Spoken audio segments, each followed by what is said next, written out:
여러분, 믿음이라고 하는 것은 하나님의 영광을 보는 것이라고 할 수 있습니다. 저는 예전에 믿음이라고 하는 것이 전도 열심히 하고 봉사 열심히 하고 예배 열심히 참석하고 또 선교 열심히 나가서 뭔가 유익이 되는 그런 행동을 하는 것이 저는 좋은 믿음이라고 생각했습니다. 그러나 신학을 하고 하나님의 말씀을 깊이 보면 깊이 볼수록 믿음이라고 하는 이 본질적인 것은 하나님의 영광을 보는 것임을 저는 자주자주 깨닫고 또 확인하게 됩니다. 우리 말씀 한번 읽어볼까요? 요한복음 11장 40절 말씀입니다. 다 같이 읽겠습니다. 시작. 예수께서 이르시되 내 말이 내가 믿으면 하나님의 영광을 보리라 하지 아니하였느냐 하시니, 예수님은 마르다에게 이 말씀을 하셨죠. 마르다는 지금 오라버니가 죽어서 장사를 지내고 있었습니다. 그때 예수님께서 하시는 말씀이 내가 믿으면 하나님의 영광을 보게 될 것이다 라는 말씀을 주셨습니다.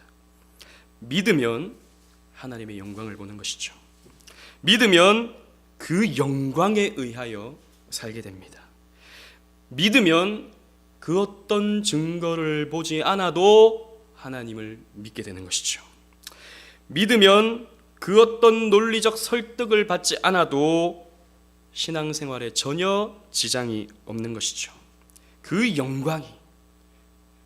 영광이 하나님의 존재를 인정하게 되고 그 영광이 하나님을 찬송하게 만듭니다. 그래서 우리의 신앙은 이 영광에 압도되는 삶으로 점철되어야 되는 것이죠. 이것이 저는 믿음 생활이라고 생각합니다. 저는 이것이 믿음이라고 생각합니다. 성경에서 그렇게 또 말씀하고 있죠.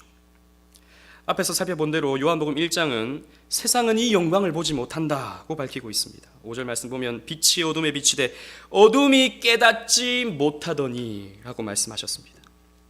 또 10절 말씀에 보면 세상이 그를 알지 못했고 그랬습니다.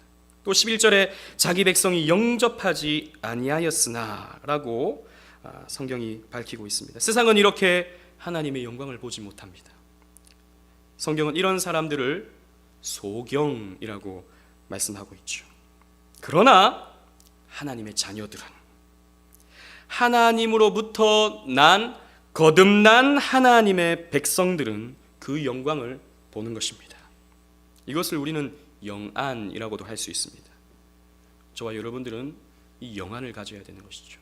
영적인 안목을 가지고 우리는 하나님의 영광을 볼 수 있어야 되는 것입니다. 요한은 오늘 본문 말씀에 그 영광을 보고 있습니다. 지난주에 우리 두 가지를 살폈습니다. 성자께서 인간이 되심으로 자기를 낮추심으로 역설적인 영광을 나타내셨습니다. 그리고 성자께서 인간이 되셔서 우리와 함께 거하심으로 하나님의 영광을 나타내 보여주셨습니다. 오늘 본문 말씀은 이 두 가지에 이어서 다음 구절이 제시하고 있는 성육신의 영광이 계속되고 있는데, 그 두 가지에 대해서, 남은 두 가지에 대해서 함께 살펴보고자 합니다. 우리 다 같이 한번 읽기 전에 제가 읽도록 하겠습니다. 성육신 하신 성자께서 성부의 독생자로서의 영광을 나타내셨습니다. 성육신 하신 성자께서 성부의 독생자, 그 독생자가 갖는 그 영광을 나타내신 것이죠. 본문 말씀에 아버지의 독생자의 영광이요 라고 밝히고 있습니다. 여기서 독생자에 해당하는 원어는요, 모노게네스라는 말입니다. 이 말을 직역하면 유일하신 아들이라고 할 수 있습니다. 이 세상의 모든 존재는 하나님께 근원을 두고 있기 때문에 모든 존재의 아버지는 하나님일 것입니다. 그러나 하나님을 아버지라고 부를 수 있는 유일한 분이 계십니다. 우리 또한 하나님의 자녀로서 하나님을 아버지라고 부를 수 있지만, 그러나 질적으로 다른 성부의 친아들이 계시는 것입니다. 그분이 누구십니까? 예수 그리스도시죠.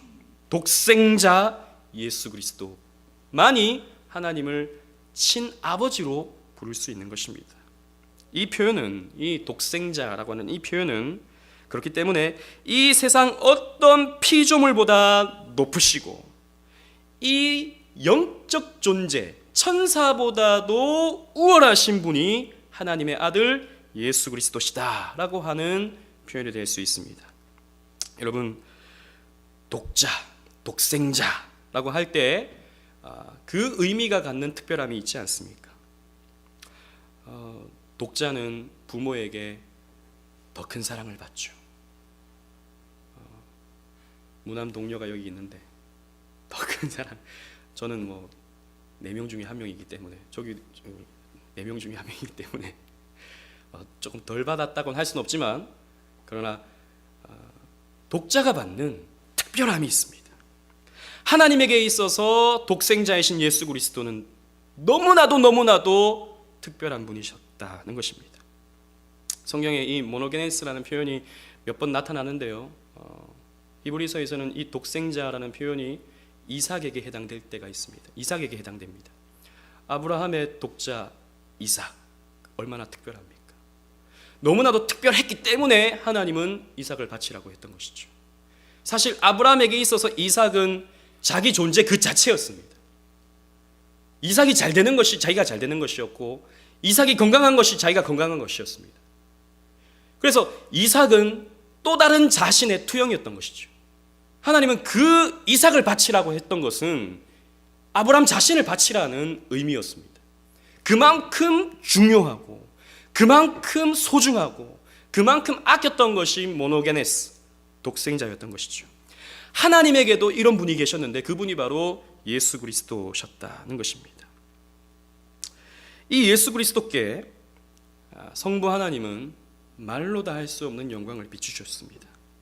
예수님이 이 땅에 성육신하여 탄생하셨을 때 누가복음 2장 9절은 이렇게 밝히고 있습니다. 우리 다 같이 읽겠습니다. 시작. 주의 사자가 곁에 서서 주의 영광이 그들을 두루비치매 크게 무서워하는지라. 예수님이 태어나실 때 주의 사자가, 천사들이 그 곁에 섰고 주의 영광이 그들을 두루 비추었다. 하나님의 영광이 그들을 비추었다. 그 영광이 얼마나 눈부셨던지 목동들이 무서울 정도로 빛이 비추었다 라고 성경이 밝히고 있습니다. 하나님은 성자 예수님을 향한 그 뜨거운 사랑을 탄생하실 때부터 영광을 비추심으로 그 독생자를 향한 자신의 사랑을 나타내셨던 것이죠. 그래서 다른 성경에 보면 큰 광명이 비추었다라고 하고 있지 않습니까? 그것은 어떤 별빛이 아니라 하나님이 비추신 영광의 빛이었던 것입니다. 또 예수님이 세례 받으실 때 마태복음 3장 16절 우리 다 같이 읽겠습니다. 시작. 예수께서 세례를 받으시고 곧 물에서 올라오실새 하늘이 열리고 하나님의 성령이 비둘기같이 내려 자기 위에 임하심을 보시더니, 예수님께서 공생애를 시작하시면서 세례를 받으시는데 예수님이 물에 들어가셨다가 물에서 올라오실 때 하늘이 열렸다. 그리고 하나님의 성령이 비둘기같이 가시적으로 내렸던 것입니다. 그래서 그것을 보는 사람들은 그 하나님의 영광에 압도가 되었죠. 저는 하나님의 아들이시구나. 저분은 하나님의 신성을 가진 우리의 구세주구나 라는 것을 발견했던 것이죠. 하나님은 이렇게 예수님이 공생애를 시작하실 때 당신의 영광을 나타내셨던 것입니다. 또 예수님께서 공생애 사역의 절정에 이르셨을 때, 이제 십자가를 지시기 전에 또 한 번 하나님의 영광을 나타내셨습니다. 마태복음 17장 5절 말씀 다 같이 읽겠습니다. 시작. 말할 때에 호련히 빛난 구름이 그들을 덮으며 구름 속에서 소리가 나서 이르시되 이는 내 사랑하는 아들이요 내 기뻐하는 자니 너희는 그의 말을 들으라 하시는지라. 빛난 구름이, 반짝반짝 빛나는 구름이 변화산에서 예수님의 주변을 휘감았습니다. 여러분, 구름, 지난주에 우리가 살폈듯이 이 구름은 하나님의 영광의 현현, 하나님의 영광의 상징이었죠. 이 구름이 예수님을 둘러쌌던 것입니다. 그리고 하나님께서 말씀하시기를 이는 내 사랑하는 아들이요 내 기뻐하는 자니 너희는 그의 말을 들어라. 이는 내 사랑하는 독생자 모노게네스다 라고 하나님께서 말씀을 주셨던 것입니다. 이렇게 예수님의 전 사역 가운데 성부 하나님은 당신의 영광을 이 독생자에게 비춰주셨습니다. 그것을 요한은 보았던 것이죠. 요한은 이 변화산에도 같이 따라가서 이 변화하시는 예수님의 모습을 보지 않았습니까? 이렇게 영광스러운 예수님을 보면서 그에게 영광이 나타났다라고 오늘 본문에서 밝히고 있는 것입니다. 또 뿐만 아니라 예수님은 그의 모든 사역 가운데 철저히 빛나셨습니다. 그의 인격적인 타고남에서 비할 수 없는, 어떤 스승도 가르칠 수 없는 놀라운 가르침에서, 또 놀라운 기적을 통해서 무리를 걸으시고 오병이어로 5,000명을 먹이시고 광풍이 부는 바다를 잔잔케 하시고 귀신을 쫓아내시고 소경을 보게 하시고 놀라운 역사를 나타내심으로 말미암아 독생자가 가지시는 그 영광을 나타내셨던 것입니다. 예수님은 모든 사역 가운데 하나님의 독생자로서, 하나님의 아들로서 빛나셨던 것이죠. 그리고 두 번째로 생각할 것은 성육신 하신 성자께서 하나님의 은혜와 진리의 충만함을 나타내신 것입니다. 본문 말씀에 은혜와 진리가 충만하더라고 했습니다. 이 표현은 구약의 관용적인 표현을 헬라어로 번역하여 표현한 것입니다. 하나님의 성품을 구약에서 표현할 때 은혜와 진리가 어떻게 나타나냐 하면 인자와 진실이라는 말로 표현되고 나타납니다. 우리 출애굽기 34장 6절 말씀을 다 같이 읽겠습니다. 시작. 여호와께서 그의 앞으로 지나시며 선포하시되 여호와라 여호와라 자비롭고 은혜롭고 노하기를 더디하고 인자와 진실이 많은 하나님이라. 인자와 진실이 많은 하나님이라는 표현이 구약에서 여러 번 등장합니다. 그리고 시편 36편 5절 말씀에도 이 표현이 나오죠. 다 같이 읽겠습니다. 시작. 여호와여 주의 인자하심이 하늘에 있고 주의 진실하심이 공중에 사무쳤으며.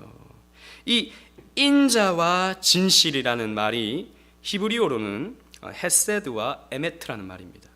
이 헤세드라는 말은 인자하심, 그리고 자비하심, 인애로우심, 사랑, 이런 여러 가지의 의미로 번역되곤 하는데 주로 이 헤세드는 하나님의 언약적인 사랑, 하나님과 하나님 백성들 사이에서 맺어지는 그 언약적인 사랑, 그리고 끊어질 수 없는 사랑, 단순히 인간적인 어떤 나누는 그런 사랑이 아니라 끊어질 수 없는 사랑,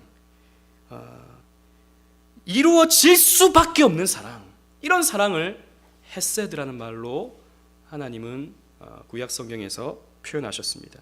이 헤세드라는 말이 70인역에서 이 아까 우리가 살폈던 은혜, 카리스라는 말로 번역이 되거든요. 그리고 또 에메트라는 말, 이 진실이라는 말에 해당하는 에메트라는 히브리어는 진리, 진실, 성실, 이런 말들로 번역되곤 하는데 이것을 하나님의 성품으로 이해하자면 틀림없으신, 분명하고 정확하신, 그리고 확고부동하심, 그리고 성실하심, 이런 의미를 나타내고 있습니다. 그래서 이렇게 번역할 수 있는데요, 하나님은 백성들에게 당신의 언약의 말씀, 즉 진리를 주시고 그 언약을 신실하게 이루어 가시는 하나님을 나타낼 때 이 에메트라는 말이 사용되곤 했습니다. 이 하나님의 헤세드, 그리고 이 하나님의 에메트가 예수 그리스도에게 나타났다라고 사도 요한은 지금 밝히고 있는 것입니다. 예수님도 헤세드를 가지셨다라는 말입니다. 요한은 여러 번 예수님을 통해서 이 헤세드를 경험했죠. 그 가운데 어떤 특별한 사건이 있다면 저는 예수님의 마지막 부활하시고 제자들을 만난 사건이라고 생각합니다. 자신을 버리고 도망갔던 제자들을 예수님께서 찾아가시죠. 여러분, 사실 우리 인간적으로 생각하면 뭐가 이쁘다고 찾아갑니까? 뭘 잘했다고 그 제자들을 찾아갑니까? 3년 동안 그렇게 가르쳤는데 결국 그들의 모습은 도망가는 모습이었습니다. 예수님은 십자가에서 우리 인간의 생각이라면, 인간적인 생각이라면 화가 나셨을 거예요. 그러나 예수님 그러지 않으셨죠. 헤세드를 베푸셨습니다. 제자들을 찾아가십니다. 그리고 왜 도망갔어? 라고 물으시지 않으셨습니다. 저 같으면 멱살 쥐고 왜 도망갔어? 꼴 좋다. 내가 이렇게 살아나니 깜짝 놀랐지. 그리고 막 혼을 내고 그랬을지 모릅니다. 그러나 예수님은 그러지 않으셨습니다. 이렇게 물으시죠, 베드로에게. 네가 나를 사랑하느냐? 베드로는 당황했을 것입니다. 베드로는 예수님이 자기를 책망할 것으로 생각했을 것입니다. 왜? 3번이나 모른다고 하고 도망갔지 않습니까? 그런데 예수님은 네가 나를 사랑하느냐? 라는 말씀으로 찾아오신 것이죠. 내가 당신을 사랑하는지 주님께서 아십니다. 라는 답변을 통해서 예수님은 베드로에게 다시 한 번의 사명을 주십니다. 여러분, 이것이 예수님의 헤세드인 것이죠. 예수님뿐만 아니라 어려운 사람들, 힘든 사람들, 고통 중에 있는 사람들, 그들의 눈물을 닦아주시고 그들의 힘겨움을 안아주시고 그들의 문제를 해결해 주심으로 말미암아 언약적인 사랑을 베풀어 주셨던 것입니다. 여러분, 저와 여러분들도 마찬가지죠. 우리를 찾아오셨습니다. 우리를 찾아오시고 죄 많은 우리들의 허물을 당신의 피로 깨끗하게 씻어주시고 지금 우리의 삶에도 말로 다 할 수 없는 헤세드를 베풀어 주시는 것이죠. 여러분, 우리는 회개하잖아요. 그래도 주일마다 또 수요일 우리 회개 기도 시간이 있으니까. 그러나 우리가 회개하고 뒤돌아서면 또 죄 짓는 우리들입니다. 하나님 영광 위에 살겠노라고 말해놓고는 또 자신의 만족과 유익을 위해서 살아가는 우리들입니다. 먼저 그의 나라와 그의 의를 구하겠다고 다짐해놓고는 또 무엇을 먹을까 무엇을 입을까 염려하는 저와 여러분들입니다. 그러한 저와 여러분들을 또 찾아오셔서 안아주시고 구원의 확증을 주시고 사랑을 베풀어 주시는 것이죠. 이것이 바로 예수님의 헤세드인 것입니다. 그리고 예수님은 또 에메트를 베풀어 주십니다. 구약의 모든 예언을 성실하게 이루어 가시는 것이죠. 요한복음 19장 28절 말씀을 다 같이 읽겠습니다. 시작. 그 후에 예수께서 모든 일이 이미 이루어진 줄 아시고 성경을 응하게 하려 하사 이르시되 내가 목마르다 하시니, 여기 성경을 응하게 하려 하사, 예수님의 모든 사역은 구약 성경을 성취하시는 것에 집중되어 있습니다. 그래서 마태복음에도 마찬가지고 요한복음에도 마찬가지고 이 성경을 응하게 하려 하사라는 표현이 계속해서 나옵니다. 요한복음에는 이 표현이 5번 등장하는데요, 이 5번뿐만이겠습니까? 모든 예수님의 공생의 사역은 이 구약의 예언들을 성취해내신 것이죠. 신실하게, 성실하게. 또 예수님은 진리의 말씀을 우리에게 주셨습니다. 제자들에게 주셨죠. 그 진리의 말씀을 주시고 그 말씀대로 예수님은 하나하나 다 이루셨습니다. 예수님은 말씀을 한번 하시면 그 말씀을 잊어버리시는 분이 아니라, 그 말씀에 반한대로 행동하신 분이 아니라 철저하게 예수님의 말씀대로 언행일치를 이루셨습니다. 성실하게, 진실하게. 그래서 예수님은 이렇게 말씀하시죠. 요한복음 14장 6절 말씀에 다 같이 읽겠습니다. 시작. 예수께서 이르시되 내가 곧 길이요 진리요 생명이니 나로 말미암지 않고는 아버지께로 올 자가 없느니라. 예수님께서 말씀하시기를 내가 진리다, 내가 에메트다, 나는 진리를 말하고 진리를 성취하는 하나님이다. 그래서 나로 말미암지 않고는 아버지께로 갈 수가 없다. 나를 통해서 하나님을 본다, 나를 통해서 하나님을 만날 수 있다 라고 예수님은 말씀하신 것입니다. 여러분, 여기서 진리라고 하는 것은 진리라고 하는 어떤 특성상 지적인 성질이 들어가 있죠. 지적인 의미가 들어가 있습니다. 그렇기 때문에 우리는 성경을 통해서, 이 교리를 통해서, 예수님을 배움을 통해 이 예수님이 가지신 이 진리, 넓이, 깊이, 높이, 이런 것들을 발견함을 통해서 하나님의 영광을 보는 것입니다. 여러분, 우리는 예수님을 통해 하나님의 영광을 보지요. 고린도후서 4장 6절 말씀에 이렇게 기록하고 있습니다. 또 다 같이 읽어보겠습니다. 시작. 어두운 데 빛이 비치라 말씀하셨던 그 하나님께서 예수 그리스도의 얼굴에 있는 하나님의 영광을 아는 빛을 우리 마음에 비추셨느니라. 어두운 데서, 이 세상을 하나님께서 창조하실 때 빛이 있으라 말씀하셨던 그 하나님께서 예수 그리스도의 얼굴에 있는 하나님의 영광을 비추게 했다. 그 그 빛이 우리의 마음에 비추게 하셨다라고 사도 바울은 고린도 교회를 향하여 밝혔습니다. 여러분, 마찬가지죠. 저와 여러분들은 예수님을 봐야 합니다. 어떻게 봐야 합니까? 우리가 어떻게 예수님을 볼 수 있습니까? 그림을 통해서 예수님을 볼 수 있습니까? 아니죠. 말씀 속에 계시된 예수님을 봐야 합니다. 성경에서 밝히고 있는 예수님을 봐야 합니다.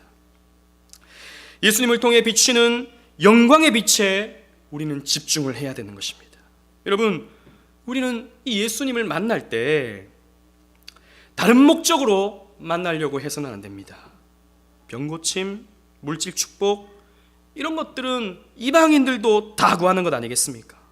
우리가 예수님을 만나고자 하는, 우리가 성경을 통해 예수님을 만나고자 하는 이유는 이 성경이 비추고 있는 예수님의 빛을, 예수님의 영광을 발견하게 하기 위해서 우리는 성경을 통해 예수님을 만나야 되는 것입니다. 그것이 먼저 되어야지 우리의 신앙생활은 아름답게, 즐겁게, 행복하게 해나갈 수 있는 것이죠. 저는 정말이지 오늘날의 이 시대가, 저는 이런 설교를 받아들이기가 힘들다고 생각합니다. 어떤 분들은 이런 설교를 하면, 목사님, 그건 알고 도대체 그러면 우리가 어떻게 살아야 됩니까? 이렇게 질문할 것입니다. 왜 사람들은 그렇게 어떻게 사는지를 발견하기를 원하니까요. 목사님이 그렇게 말씀하시면 제가 그렇게 살겠습니다. 그래서 그건 알겠고, 그건 진리라고 알겠고, 그러면 제가 어떻게 살아야 됩니까? 이것이 오늘날 사람들의 어떤 신앙의 우선순위가 되었습니다. 저는 결코 그런 신앙의 모습은 바람직한 신앙이 아니라고 생각합니다. 하나님의 영광을 보지 못한, 그리스도의 영광을 보지 못한 신앙은 결국에는 지쳐버리고 결국에는 넘어질 수밖에 없는 그런 신앙으로 갈 수밖에 없다고 생각합니다. 왜? 성경이 우리에게 이것을 나타내고 계시해주고 있기 때문입니다. 요한은 우리가 보매 라고 말하고 있습니다. 성육신의 그 놀랍고도 아름다운 영광을 직접 눈으로 봤던 것이죠. 요한은 성육신을 통해 사람이 되어 낮아지신 이 예수님을 통해, 사람이 되어 우리 가운데 거하시는 예수님을 통해, 하나님의 독생자이신 예수님을 통해, 은혜와 진리가 충만하신 예수님을 통해 하나님의 영광을 받습니다. 그래서 요한은 그 한평생 예수를 위해 기꺼이 헌신하며 살아갈 수 있었습니다. 여러분, 저와 여러분들도 이 영광을 보아야 되지 않겠습니까? 이 영광을 봐야 즐겁게 일하고, 즐겁게 헌신하고, 즐겁게 전도하고, 즐겁게 봉사할 수 있지 않겠습니까? 저는 이것이 저와 여러분들의 간절한 소망이 되고 간절한 기도 제목이 되기를 바랍니다. 왜냐하면 신앙은, 믿음은 무엇을 하기 전에 하나님의 영광을 보는 것이기 때문입니다.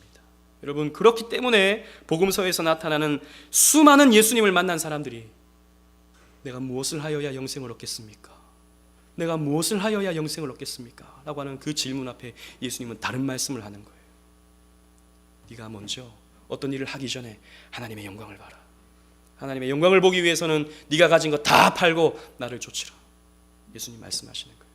그렇게 열심히 어떤 바리새인들을 책망하시는 거예요. 그렇게 열심히 신앙생활하던 율법주의자들을 책망하시는 거예요. 그렇게 열심히 하던 사람들을 향하여 이 독사의 자식들아 라고 말씀하시는 거예요. 그렇게 충성스러웠던 사람들에게 이 회칠한 무덤아 라고 책망하시는 거예요. 저는 우리 교회가 그런 교회가 되지 않기를 원합니다. 열심히 해서 자기 의로 가득한 교회가 되지 않기를 원합니다. 열심히 전도해서 이 자리를 꽉꽉 채워서 야, 우리가 이렇게 대단한 일을 했다라고 자랑하는 교회가 되지 않기를 원합니다. 저는 하나님의 영광을 보는 교회가 되기를 바랍니다. 저와 여러분들이 하나님의 영광에 압도되어서 대단한 부흥은 이루어가지 못한다 할지라도, 대단한 성장은 이루어가지 못한다 할지라도 그 영광에 압도되어서 하나님 너무 좋습니다, 주님, 나는 주님을 너무나도 사랑합니다 라고 가슴 터지게 고백하는 교회가 되기를 바라는 것이죠. 요한은 그렇게 삶을 살았습니다. 그리고 교회의 역사 속에, 특히 청교도 시대의 많은 신앙의 위인들은 그렇게 삶을 살았습니다. 저는 청교도들의 책을 보면 17세기, 18세기 믿음의 사람들의 책을 보면 도대체 이 사람들은 어떤 사람들인가 생각하게 됩니다. 왜냐하면 오늘의 신앙인들과 너무나도 다르거든요. 하나님을 이해하려고 하고 하나님을 알려고 하고 성경을 더 깊이 보려고 애쓰고 애썼던 사람들의 모습 속에서 지금 우리 신앙인들이 느끼지 못하는 그런 기쁨과 희열을 느낀 것을 보면 정말 저는 부럽습니다. 18세기 인디언들에게 복음을 전했던 경건했던 선교사 데이비드 브레이너드라는 사람이 있습니다. 그 사람은 그 한평생에 하나님을 향한 고백을 일기로 썼는데, 이 사람은 사실 누구보다도 헌신하는 사람이었습니다. 그 아메리카 광활한 대륙에 하나님을 믿지 않는 인디언들에게 복음을 전하고자 정말 헌신했던 사람이었습니다. 그런데 그의 모든 수고와 헌신이 잘못된 것임을 나중에 와서 깨닫게 되었습니다. 그래서 그는 그의 일기에 이렇게 표현했습니다. 내 모든 그럴듯한 겉모습은 하나님의 영광을 추구하는 갈망의 바탕을 둔 것이 아닌 그저 자기 의에 불과한 것을 깨닫게 되었다. 내 기도는 하나님께 대한 사랑이나 경외에서 나온 것이 아니라는 것을 깨닫게 되었다. 나는 한 번도 하나님의 영광을 위해 기도해 본 적이 없다. 내 모든 기도 가운데 한 번도 하나님의 명예와 영광을 구하는 기도를 해본 적이 없었다 라고 자신의 신앙을 점검했습니다. 그래서 자신의 신앙생활에 심각한 잘못이 있음을 깨닫고 자신의 영광이 아닌 하나님의 영광을 간절히 구했습니다. 그러던 중 1739년 7월 12일 주일이었습니다. 그는 울창한 숲속을 거닐면서 말씀을 깊이 묵상하고 있었습니다. 그때 그는 묵상하던 그 말씀을 통해 하나님의 영광을 보았습니다. 그의 표현에 의하면 형언할 수 없는 영광이 내 영혼의 지각과 인식 지평에 활짝 열리는 것 같았다 라고 하였습니다. 그리고 그날 일기에 이렇게 표현했습니다. 여러분 보시면서 들어보십시오. 그때 나는 하나님의 영광을 보았다. 말할 수 없는 기쁨으로 기뻐했고 그분이 영원토록 만유보다 높으신 하나님이라는 사실에 마음속으로 기쁘고 흡족했다. 내 영혼은 하나님의 탁월하심, 하나님의 아름다우심, 하나님의 위대하심과 그 밖에 다른 탁월한 속성에 완전히 매료되었다. 그때 하나님은 내게 당신을 찬양하고 먼저 그 나라를 구하는 것, 하나님의 영광을 주되고 궁극적인 목표로 삼는 것을 진심으로 소망하는 마음을 주셨다. 그때 나는 별천지에 와 있는 것 같았다 라고 자신의 심경을 표현했습니다. 여러분, 저와 여러분들은 하나님의 영광을 주되고 궁극적인 목표로 삼는 것을 진심으로 소망해 본 적이 있습니까? 배웠기 때문에 하나님 영광 위해서 라고 말하지만 무의식적으로 하나님 영광 위해서, 하나님의 소망을 위해서, 하나님의 뜻을 위해서 라고 말하지만 진심으로 정말 그렇게 되기를 간절히 원하는 마음으로 구하고 또 바랬던 그런 적이 있었습니까? 그 구함을 통해서 하나님이 허락하시는 그 영광의 빛으로 별천지에 와 있는 것 같은 그런 기쁨을 누려본 적이 있습니까? 그는 하나님의 영광을 보고 결핵으로 몸이 망가져 피를 토하는 그 순간에도 복음을 전하려고 애썼습니다. 심지어 설교하던 중에도 피를 토했던 브레이너드였습니다. 그렇게 몸을 헌신적으로 사용하면서도 열심을 낼 수 있었던 이유는 하나님의 영광을 보았기 때문이었습니다. 그리고 조나단 에드워즈, 이 시대의 사람이었습니다. 사실 브레이너드와 영적인 친구였죠. 조나단 에드워즈는 또 이렇게 글을 썼습니다. 때로는 한 단어만 입에 올려도 마음이 속에서 불타오르곤 한다. 또는 그리스도의 이름이나 하나님의 속성을 나타내는 이름만 보아도 하나님이 영광스럽게 나타나시곤 한다. 삼위일체를 생각하면 성부, 성자, 성령, 삼위로 존재하시는 하나님을 한껏 찬양하고 싶은 생각에 빠지게 된다. 내가 맛본 가장 달콤한 기쁨과 즐거움은 내 형편이 좋아지리라는 희망에서 솟아나는 것이 아니라 복음의 영광스러운 것들을 직접 본 데서 솟아났다. 이런 달콤함을 맛볼 때 내 자신의 형편 같은 것은 생각 밖으로 밀려나는 듯하다. 그럴 때면 무아지경에서 바라보게 되는 그 영광스럽고도 즐거운 대상에서 눈을 돌려 나 자신을 바라보거나 내 형편이 좋아지기를 바라는 것이 참을 수 없는 손해로 느껴진다. 하나님의 영광이 너무나도 아름다워서, 하나님의 영광이 너무나도 눈부셔서 내가 내 형편이 나아지기를 바라는 그 마음조차도 너무나도 아깝게 여겨진다는 것이죠. 저와 여러분들은 그런 마음을 가져본 적이 있습니까? 저는 한편으로는 이 시대 사람들은 말을 이렇게 표현했나? 이 시대 사람들은 그냥 표현을 이렇게 한 건가? 그렇게 생각도 들었지만 저는 결코 이런 브레이너드와 조나단 에드워즈의 글이 허풍이나 거짓이 아니라고 생각합니다. 그의 글 속에서 느꼈던 하나님의 영광에 대한 환희를 저는 조금씩 느껴가고 있기 때문입니다. 그래서 제가 서두에도 말씀드렸다시피 저도 열심히 해서 느껴지는 그런 보람, 그런 쾌감, 그런 것들이 즐거웠습니다. 그리고 그렇게 하라고 저는 그렇게 가르쳤습니다. 그런데 하나님의 말씀을 더 연구하고 또 이 교회 시대에 귀하게 쓰임받았던 믿음의 사람들의 글을 읽어보노라면 저의 가르침은 너무나도 가벼운 거예요.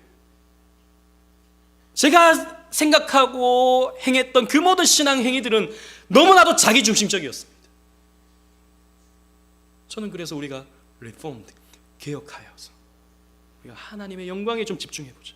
그래서 여러분 저는 주일 오후에 예수님에 대해서 그렇게 오랜 시간 가르치고 교리를 가르치고 또 이 요한복음도 지금 8번째인데도 14절을 못 넘어가는 이 순간에도 이렇게 사실 시대에 맞지 않는 설교를 하는 이유가 하나님의 영광에 좀 집중했으면 좋겠다라는 마음이 있기 때문입니다. 저는 이 하나님의 영광에 압도되기를 원합니다. 저는 앞으로 이 하나님의 영광을 더 뚜렷하게 보기를 원합니다. 이 하나님의 아름다운 영광이 저에게 더 밝게 비춰지기를 바랍니다. 그래서 예수님에게 집중하기를 원합니다. 이 요한복음을 통해서 또 교리 공부를 통해서 주일 낮 예배를 통해서 예수님이 어떤 분인가 듣고 또 듣는 했던 말씀 하지만 또 들려주시오 하는 마음으로 이 말씀을 또 증거하기를 원합니다.